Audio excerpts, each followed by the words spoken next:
Sampah, material sisa yang tidak diperlukan lagi. Dalam kehidupan supermodern seperti sekarang, nggak mungkin nggak ada sampah yang dihasilkan dalam satu hari. Mulai dari sampah plastik, kertas, hingga sisa makanan. Sebenarnya sampah ini wajar-wajar saja dihasilkan mengingat kebutuhan kita selama ini. Tapi yang jadi masalah, sampahnya itu berlebihan. Karena masalah sampah ini penting buat diketahui oleh kita semua, jadi sangat disarankan untuk nonton video ini sampai habis buat dengar banyak info hingga tips yang dapat kita lakukan buat ngatasin permasalahan sampah ini. Sebelum lebih lanjut, mari dukung tim Akademikus Indonesia buat terus berkembang dan biar terus produksi video baru tiap minggunya. Kalian bisa klik tombol subscribe-nya dan jangan lupa buat nyalain notifikasinya biar gak ketinggalan dengan video baru kami. Keep study! Gak usah bahas sampah di dunia, mari kita bahas sampah di negara kita sendiri, Indonesia. Per tahun 2020, berdasarkan Kementerian Lingkungan Hidup dan Kehutanan, total produksi sampah nasional nyentuh angka 67,8 juta ton.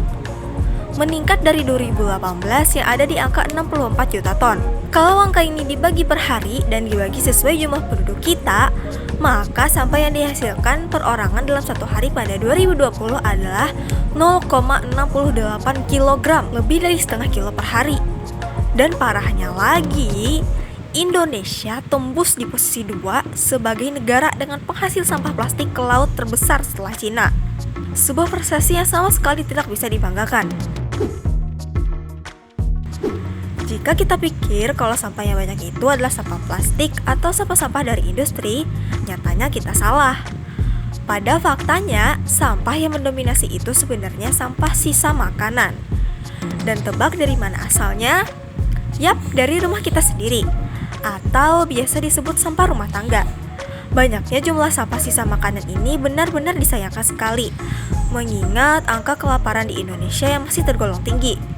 Bahkan menurut sebuah artikel, sisa makanan yang terbuang ini dapat memberi makan 61 juta hingga 125 juta orang. Benar-benar mubazir makanan. Selain bikin bau, sampah yang menumpuk itu jelas nggak baik buat lingkungan, meski sampah tersebut sudah ada di TPA atau tempat pembuangan akhir. Kita mungkin selama ini mengira kalau sampah itu bakal dimusnahkan oleh petugasnya langsung setelah sampai di TPA. Tapi nyatanya nggak sesimpel itu.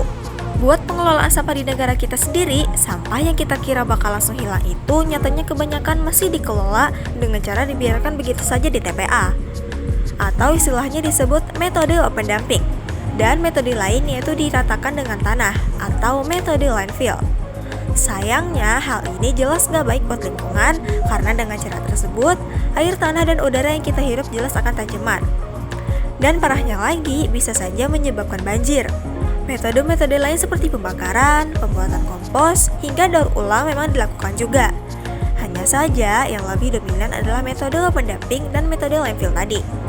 Setelah dengar ini, mungkin kita bakal nyalahin petugas dan sok-sok berpikiran kalau sampah itu harus dikelola seperti ini atau seperti itu.